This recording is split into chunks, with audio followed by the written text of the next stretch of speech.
Hello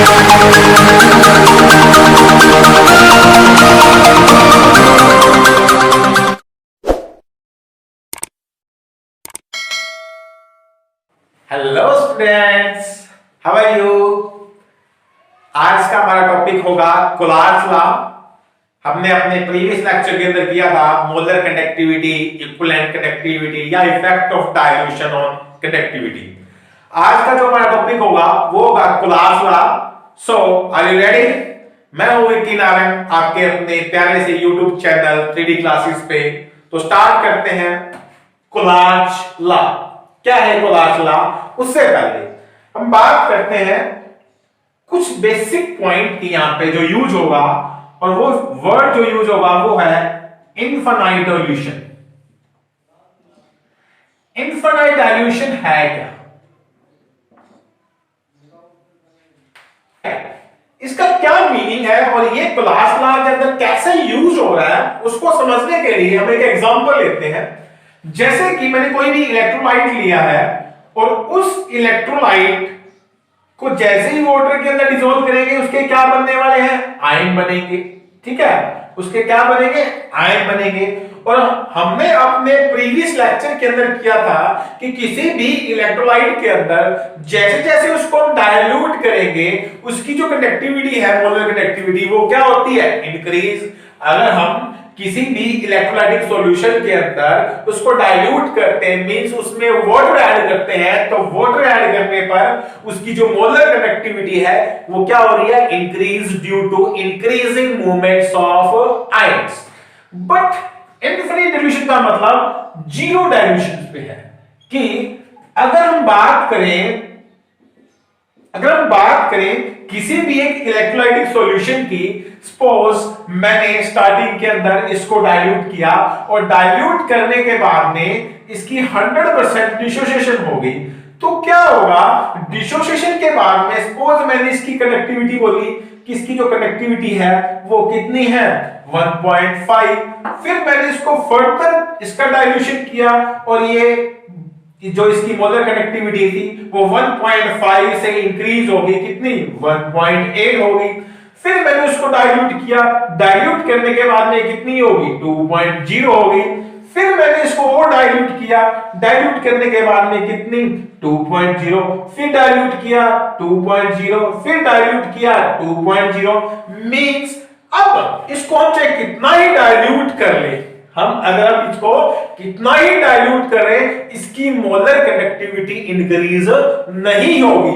एक fix, एक definite जो मोलर कंडक्टिविटी है वो क्या होगी? एक डेफिनेट हो गई। और इनफिनिट डाइल्यूशन के ऊपर किसी भी आयंस की, मींस किसी भी इलेक्ट्रोलाइट्स की जिससे आयन बन रहे हैं, उनकी जो मोलर कंडक्टिविटी है वो क्या हो जाती है? डेफिनेट। और यही हम कोलार्ड्स लॉ के अंदर पढ़ने वाले हैं। मींस अगर हम किसी इलेक्ट्रोलाइट को वाटर में ऐड करते हैं तो उसके क्या बन रहे हैं? आयन। और जैसे जैसे हम उसको डाइल्यूट करते जाएंगे उसकी मोलर कंडक्टिविटी क्या होती जाएगी? Increase due to increasing movement. But एक ऐसा टाइम आएगा कि जो डाइल्यूशन है वो उसके बाद में आप चाहे कितना ही करते रहो, जितनी मूवमेंट थी वो मूवमेंट फुल हो रही है, तो उसके बाद में उस पे डाइल्यूशन का जो इफेक्ट है वो होना बंद हो जाएगा, जिसको हम क्या कहते हैं? Zero dilution, means infinite dilution. और अब इसकी मोलर कंडक्टिविटी इंक्रीज नहीं होगी। मींस हर एक इलेक्ट्रोलाइट सॉल्यूशन की एक डेफिनेट मोलर कंडक्टिविटी होती है, और यही कोलार्ड्स लॉ बोलता है। According to Kohlrausch's law, if infinite dilution is complete, each ion makes a definite contribution towards molar conductivity। जैसे ही इनफिनिट डाइल्यूशन होगा तो प्रत्येक आयन की एक डेफिनेट कंट्रीब्यूशन है, एक डेफिनेट मोलर कंडक्टिविटी होती है जो और इंक्रीज नहीं होगी। फॉर एग्जांपल, और हमने लिया KCl, ये है कैपन जीरो, मींस जो डाइल्यूशन है वो कितना है? जीरो है या इनफिनिट डाइल्यूशन है। और इसके लिए जब कोई इलेक्ट्रोलाइट डिसोसिएट्स होता है आयन के अंदर, तो हम इसको जो डाइल्यूशन है उसके लिए क्या यूज करते हैं? लैम्ब्डा। अब आप यहाँ पे कैपन भी यूज कर सकते हो। और दूसरा, अगर हम बात करें कंडक्टिविटी की, तो आप देखिएगा KCl की कंडक्टिविटी कितनी है 149.8। अब ये कैसी आई और कहां से आई? जैसे कि हमने इनफिनाइट डाइल्यूशन पे कहा था कि जैसे ही डाइल्यूशन होता है और इसके आयन बनते हैं, each ions make a definite contribution towards molar conductivity। आप देखिएगा पोटेशियम है, पोटेशियम की कंडक्टिविटी कितनी है 73.5 प्लस क्लोरीन की कितनी है 76.3। दोनों का जो टोटल होगा 73.5 प्लस 76.3 मींस दोनों का जो टोटल होगा कि पोटेशियम और क्लोरीन का, जिससे पोटेशियम क्लोराइड बन रहा है, तो इन दोनों का जो टोटल होगा वो मोलर कंडक्टिविटी किसकी होने वाली है पोटेशियम क्लोराइड की। सेम हमने एक एग्जांपल और लिया NaCl। अब NaCl की मोलर कंडक्टिविटी कितनी है 126.4 और ये कहां से आई है सोडियम की मोलर कंडक्टिविटी 50.1 प्लस क्लोरीन की मोलर कंडक्टिविटी 76.3। दोनों का अगर हम टोटल देखें तो कितना होगा 126.4 मींस इसके अंदर जितने भी कटायन और अनायन है इन दोनों का जो टोटल है वो किसी एक इलेक्ट्रोलाइट की क्या होती है मोलर कंडक्टिविटी। दूसरा, अगर आप देखो इन दोनों में डिफरेंस कितना है, पोटेशियम क्लोराइड और सोडियम क्लोराइड की जो मोलर कंडक्टिविटी है उन दोनों का डिफरेंस है वो कितना है 23.4। अब ये डिफरेंस 23.4 ये आया क्यों, किसके कारण आया? अगर आप देखें कि जो क्लोरीन आयन है जब ये पोटेशियम से जुड़ा तब भी इसकी मोलर कंडक्टिविटी कितनी थी 76.3। जब ये सोडियम से ऐड हुआ तब भी इसकी मोलर कंडक्टिविटी कितनी है 76.3।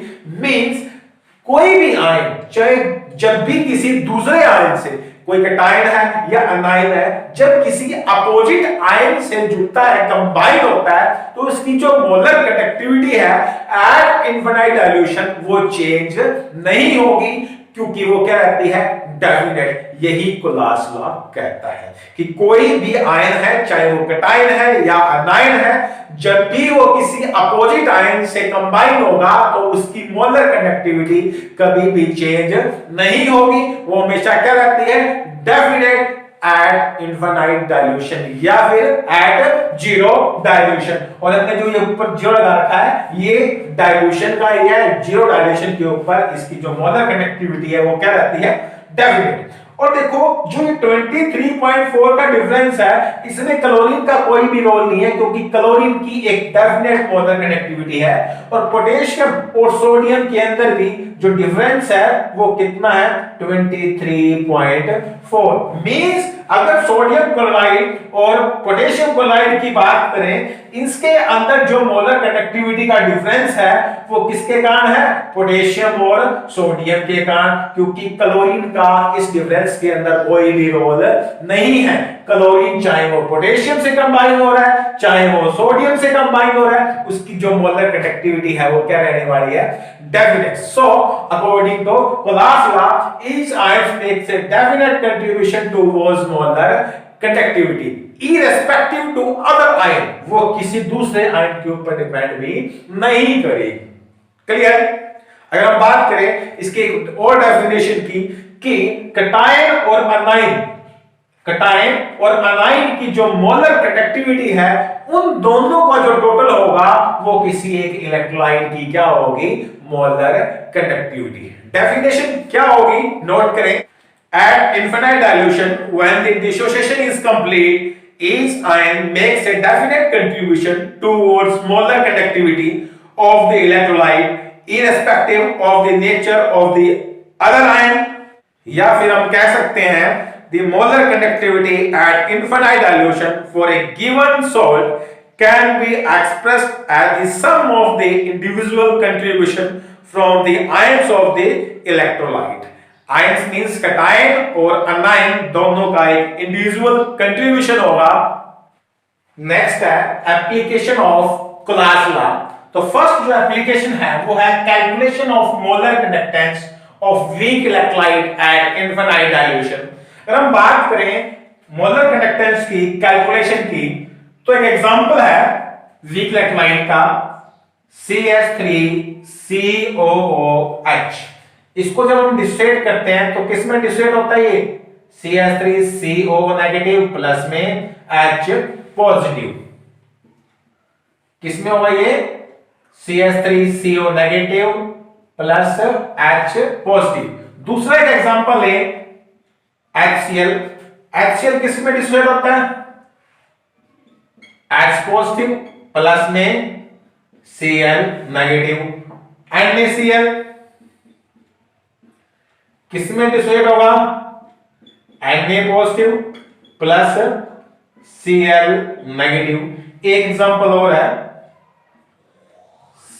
CH3COONA sodium acetate. ये किस में डिस्ट्रेट होता है? CH3COO नेगेटिव प्लस में Na positive.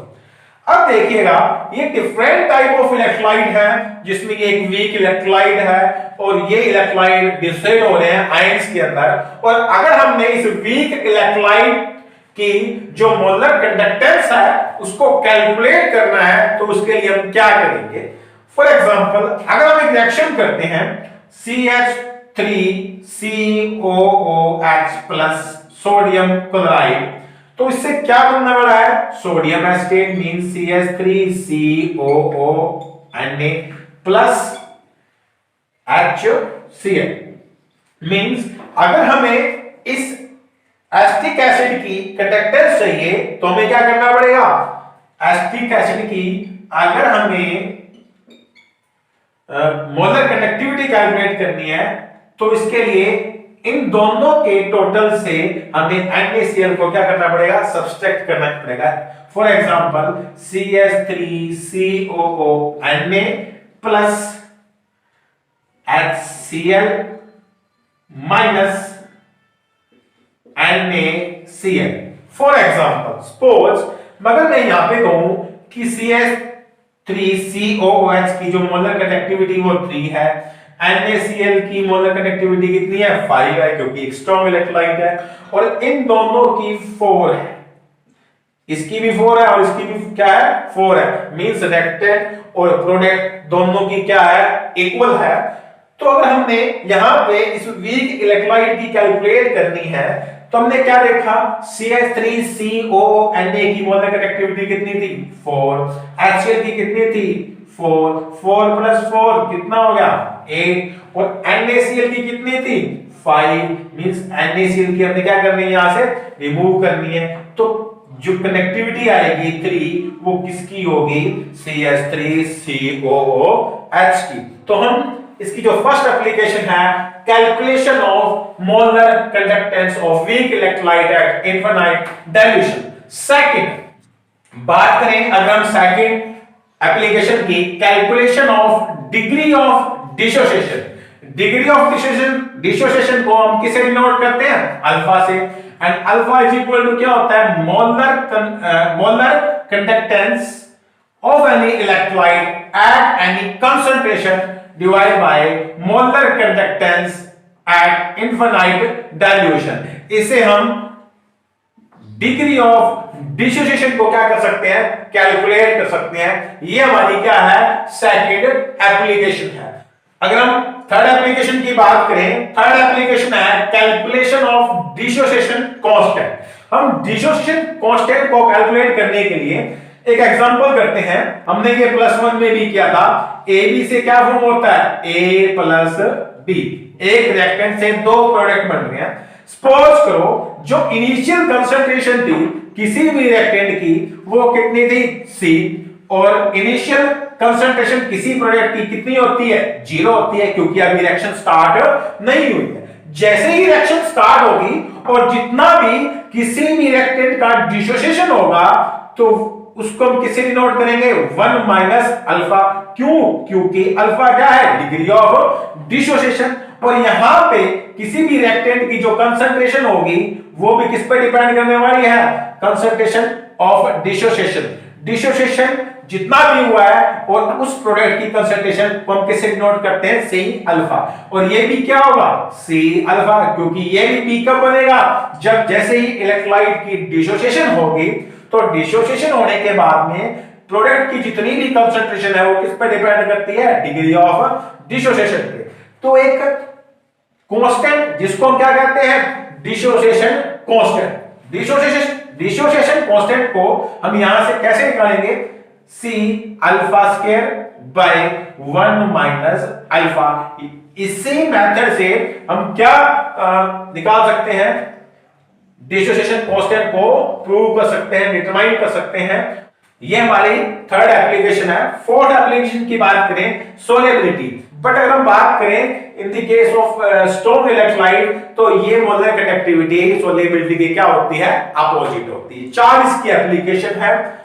First, molar conductance को हमने कैलकुलेट किया था। Second, calculation of degree of dissociation. Third, calculation of dissociation constant. And fourth, calculation of solubility. 4 ये एप्लीकेशन है।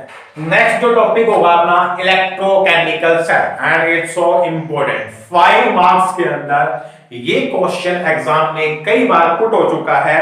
इलेक्ट्रोकेमिकल सेल, आपने इसको +1 में भी स्टडी किया था, अब भी है ये, और ये कई बार एग्जाम के अंदर पुट हो चुका है, 5 मार्क्स में भी, 2 मार्क्स में भी, 3 मार्क्स में भी, क्योंकि कहीं से भी इसमें क्वेश्चन पुट हो सकता है। तो इलेक्ट्रोकेमिकल जो सेल है, ये एक ऐसी सेल है जिसमें केमिकल एनर्जी को इलेक्ट्रिकल एनर्जी में कन्वर्ट किया जाता है बाय स्पॉन्टेनियस रिएक्शन।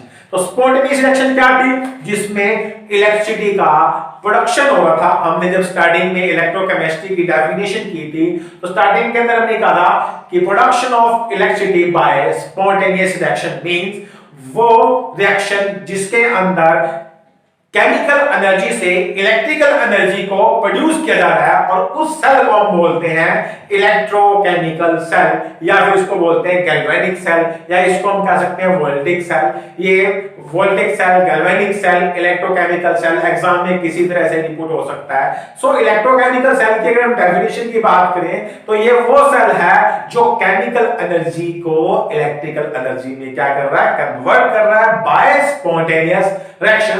तो डेफिनेशन इसकी क्या होगी, नोट करें, the device in which electrical energy is produced from chemical reactions are called electrochemical cell or galvanic cell or voltaic cell। तो अब हम बनाएंगे इसका डायग्राम इलेक्ट्रोकेमिकल सेल। तो सबसे पहले इसका जो डायग्राम है फुल ऑन इंपॉर्टेंट है, क्योंकि इसके डायग्राम के बेस पे ही, इसके स्ट्रक्चर के बेस पे ही सारा का सारा टॉपिक डिपेंड कर रहा है। तो क्या डायग्राम होगा, नोट करें। बात करें अगर इसके स्ट्रक्चर की, तो स्ट्रक्चर में क्या होगा, हमने देखा कि हमारे पास 2 बीकर हैं, और दोनों बीकर एक यू शेप ट्यूब के द्वारा जुड़े हुए हैं, जिसको हम कहते हैं सॉल्ट ब्रिज। क्या कहते हैं इसको, सॉल्ट ब्रिज। इस सॉल्ट ब्रिज के अंदर एक इलेक्ट्रोलाइट है, KCl हो सकता है, KNO3 हो सकता है, KOH हो सकता है, एक इलेक्ट्रोलाइट है, और दूसरा इसके लास्ट में क्या लगा हुआ है, एक कॉटन प्लग लगा हुआ है, कॉटन लगा रखी है, जिसमें ये आपस में आयन जो है वो केमिकल के साथ में एक साथ ना हो। दूसरा, इस बीकर के अंदर इलेक्ट्रोड है, दोनों बीकर के अंदर इलेक्ट्रोड है। अगर हम लेफ्ट साइड में जो बीकर है उसके इलेक्ट्रोड की बात करें, तो लेफ्ट साइड में जो बीकर है उसका इलेक्ट्रोड क्या होता है, एनोड, और राइट में जो इलेक्ट्रोड है उसको हम क्या कहते हैं, कैथोड। राइट के अंदर जो बीकर है उसके अंदर जो इलेक्ट्रोड है उसको हम क्या बोल रहे हैं, कैथोड। एनोड के ऊपर जो चार्ज है वो क्या होगा, नेगेटिव होगा, और कैथोड के ऊपर जो कैथोड पोल होगा वो कौन सा होगा, पॉजिटिव होगा। तो सबसे पहले ये किस पे नेगेटिव होगा, किस पे एनोड होगा, किस पे कैथोड होगा, और किस बीकर पे ऑक्सीडेशन होगा, किस पे रिडक्शन होगा, इसके लिए एक मेमोरी ऐड है। इसको याद रखने के लिए आप याद रख सकते हो loan, LOAN। L means left side, O means oxidation, means left side में जो बीकर है उस पे क्या होगा, oxidation. A means anode means left side में जो पिक्चर है उसमें जो इलेक्ट्रोड है वो कौन सा है, एनोड है। और एंस मीन यहां पे जो चार्ज होगा पोल पे वो कौन सा है, नेगेटिव है। मीन जो इसके अपोजिट होंगे वो राइट साइड में, मींस राइट वाले जो पिक्चर है उसमें क्या होगा, रिडक्शन होगा। उसमें जो इलेक्ट्रोड होगा वो कौन सा होगा, कैथोड होगा, मींस इसके अपोजिट है। और जो पोल होगा वो कौन सा होगा, पॉजिटिव होगा।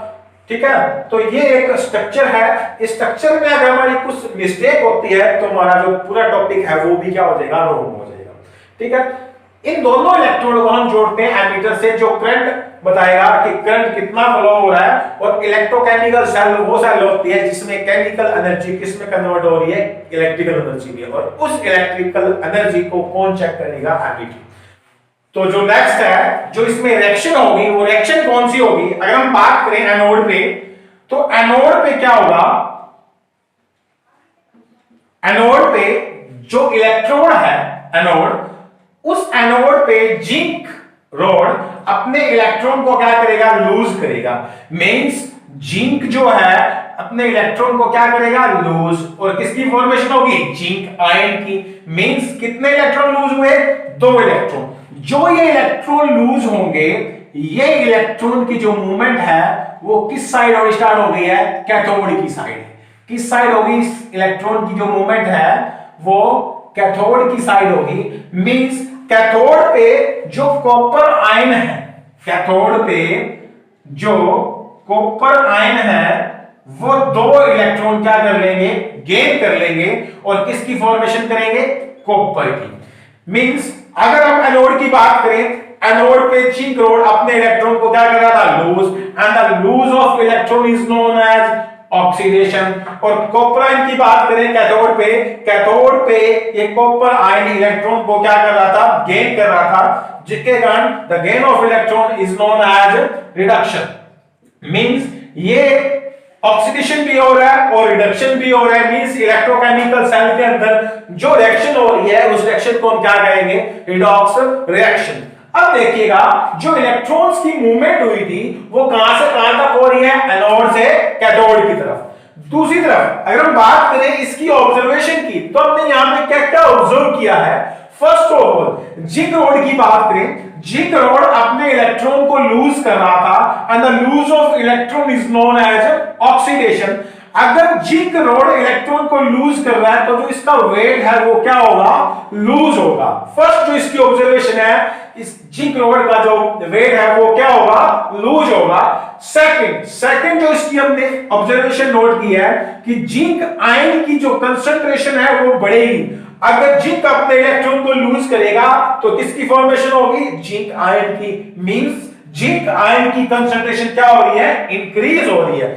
थर्ड अगर हम इधर देखें तो इधर क्या हो रहा है, कॉपर आयन की कंसंट्रेशन क्या होगी यहां पे, डिक्रीज। क्योंकि कॉपर आयन ने क्या कर दिया, इलेक्ट्रॉन को गेन, और इलेक्ट्रॉन को गेन करके किसकी फॉर्मेशन की, कॉपर की। मींस यहां पे कॉपर रोड की जो वेट होगा कॉपर रोड का वो क्या होने वाला है, इंक्रीज, जो कि इसकी फोर्थ ऑब्जर्वेशन है।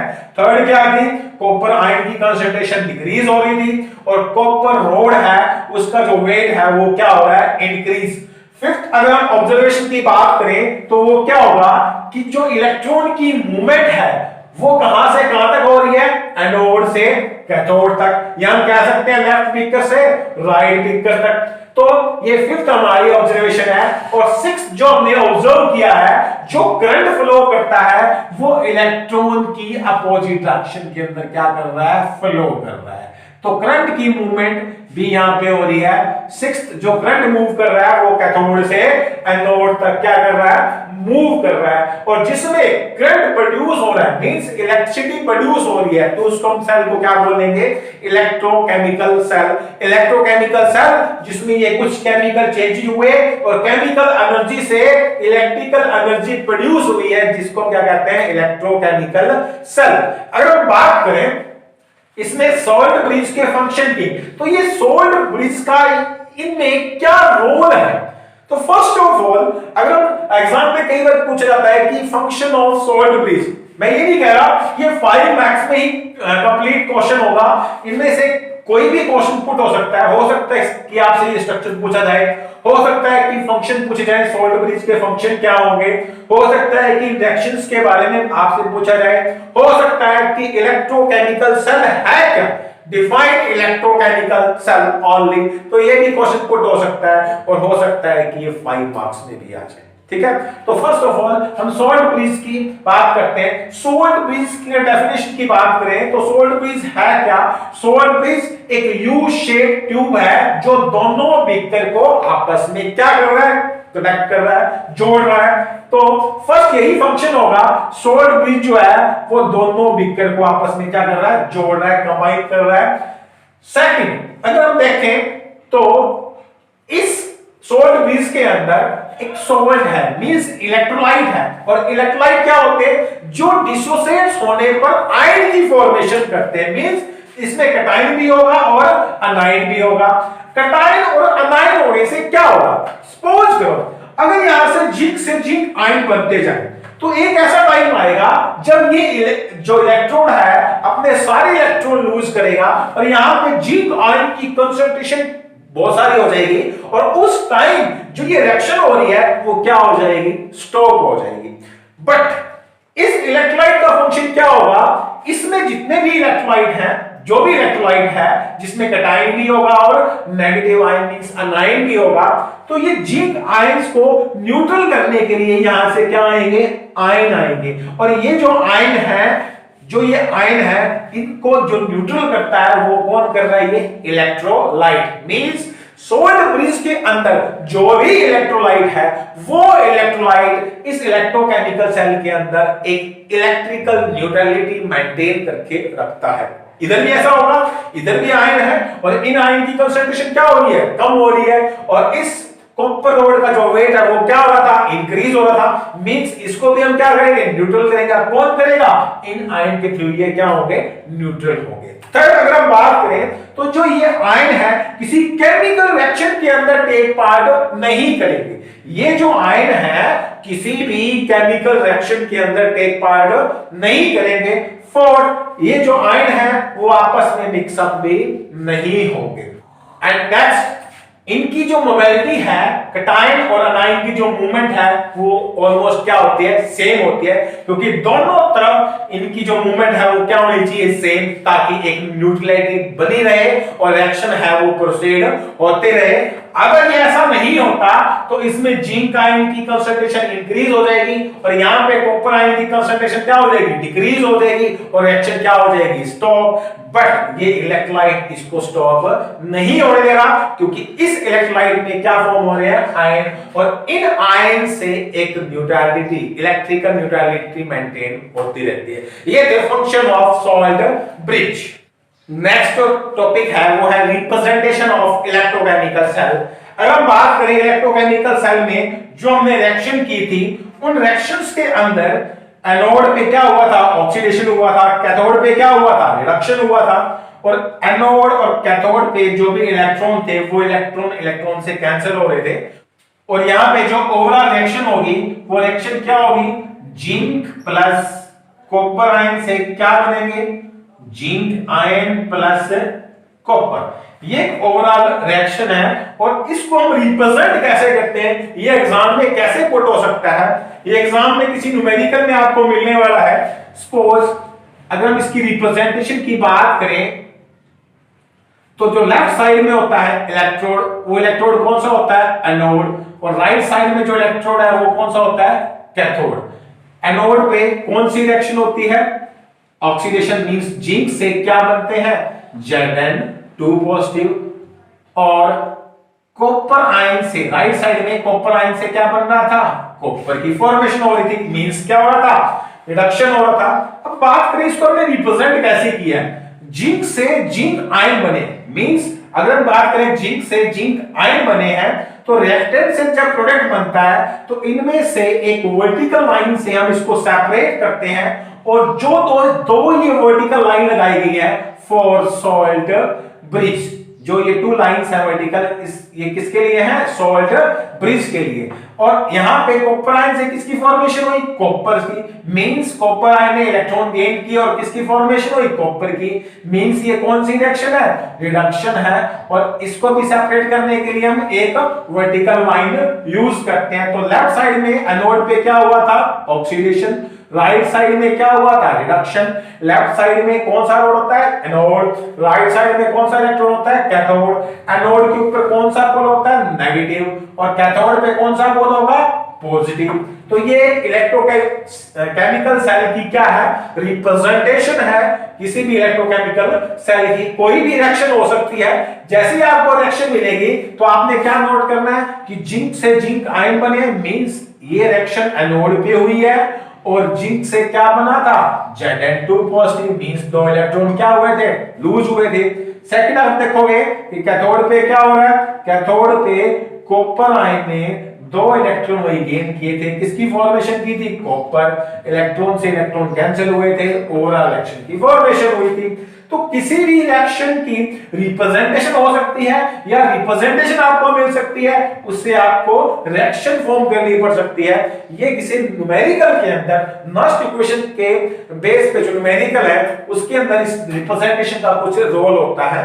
तो वहां पे हम इसको उसके न्यूमेरिकल के अंदर हम इसको करेंगे। नेक्स्ट अगर हम बात करें इलेक्ट्रोलाइटिक सेल की, तो इलेक्ट्रोलाइटिक सेल होती क्या है? हमने देखा था कि जो इलेक्ट्रोकेमिकल सेल जो कि स्पॉन्टेनियस रिएक्शन से हो रही थी, जिसमें केमिकल एनर्जी इलेक्ट्रिकल एनर्जी में कन्वर्ट हो रही थी, ऐसे ही एक इलेक्ट्रोलाइटिक सेल है जो केमिकल रिएक्शन को इलेक्ट्रिकल एनर्जी में कन्वर्ट ना करके, ये बिल्कुल उसके अपोजिट है। जो इलेक्ट्रोलाइटिक सेल है उसके अंदर इलेक्ट्रिकल एनर्जी से केमिकल चेंज होता है। Means electrical energy are converted into chemical energy, क्योंकि ये एक नॉन स्पॉन्टेनियस रिएक्शन से होती है। और नॉन स्पॉन्टेनियस रिएक्शन वो होती है जिसके अंदर इलेक्ट्रिकल एनर्जी का क्या होता है? यूज होता है। बिल्कुल से इलेक्ट्रिकल एनर्जी इसमें हम क्या करेंगे? यूज करेंगे। और इस इलेक्ट्रिकल एनर्जी से केमिकल चेंज होगा। क्या होगा? नोट करें। हमने यहाँ पे एक ही बीकर लिया है और एक ही बीकर के अंदर दोनों इलेक्ट्रोड है। अगर हम बात करें लेफ्ट इलेक्ट्रोड की, तो हम लेफ्ट इलेक्ट्रोड को क्या कहते हैं? एनोड। और राइट इलेक्ट्रोड को हम क्या बोलते हैं? कैथोड। तो इसके ऊपर जो बैटरी है जिसके एनोड पे जो पोल है वो कौन सा है? पॉजिटिव पोल है। और राइट साइड में मींस कैथोड पे जो पोल है वो कौन सा है? नेगेटिव। लेफ्ट एनोड पे पॉजिटिव पोल और कैथोड पे नेगेटिव पोल। और ये जो इलेक्ट्रोड है वो एक इलेक्ट्रोलाइटिक सॉल्यूशन के अंदर डिप है। इस इलेक्ट्रोलाइटिक सॉल्यूशन के अंदर जो आयन होंगे वो कौन से होंगे? नेगेटिव और पॉजिटिव आयन होंगे। कौन से आयन होंगे? ये नेगेटिव और पॉजिटिव आयन इसके अंदर क्या है? मिक्सअप है। मींस ये दोनों इलेक्ट्रोड किसी एक इलेक्ट्रोलाइटिक सॉल्यूशन के अंदर डिप है। और इलेक्ट्रोलाइटिक सॉल्यूशन मींस इसके अंदर क्या है? आयंस है। अब इसकी अगर हम बात करें ऑब्जर्वेशन की कि क्या क्या ऑब्जर्व हुआ, क्या इसमें प्रोसीड हुई रिएक्शन, तो जैसे ही बैटरी से हमने करंट अप्लाई किया,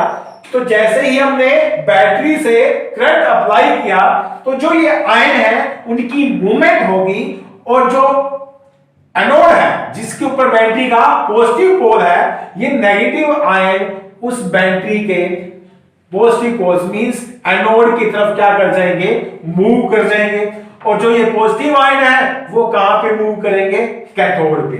मींस जो अपोजिट आयन है वो एक दूसरे इलेक्ट्रोड के ऊपर क्या करने वाले हैं? मूव करेंगे। नेगेटिव आयन मीन अनायंस कहां पे जाएंगे? एनोड की तरफ। और पॉजिटिव आयंस कैटायंस कहां मूव करेंगे?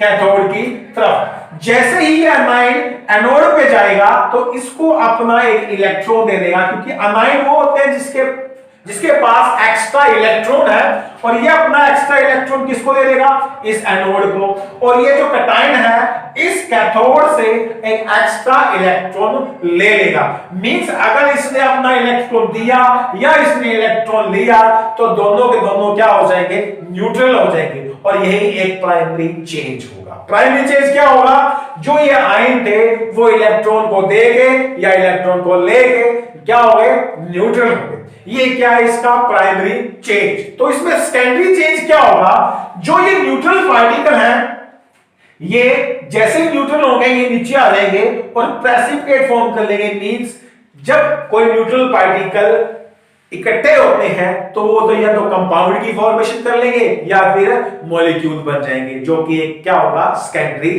चेंज। तो इसमें जो सेकेंडरी चेंज होगा वो नेगेटिव और पॉजिटिव आयन जो है वो या तो इलेक्ट्रॉन को लेंगे या इलेक्ट्रॉन को देंगे और क्या हो जाएंगे, न्यूट्रल। और न्यूट्रल होने के बाद में वो मॉलिक्यूल या फिर कंपाउंड की फॉर्मेशन करेंगे, जो कि एक सेकेंडरी चेंज है, जो कि क्या है, एक सेकेंडरी चेंज। ये एक इलेक्ट्रोलाइटिक सेल है। तो हम बात करेंगे अब इसके दोनों के बीच में डिफरेंस की। अगर हम बात करें difference between electrochemical cell and electrolytic cell, तो आप देखिएगा इलेक्ट्रोलाइटिक और इलेक्ट्रोकेमिकल सेल में क्या डिफरेंस है, वो डिफरेंस आपके सामने है, नोट कर लें।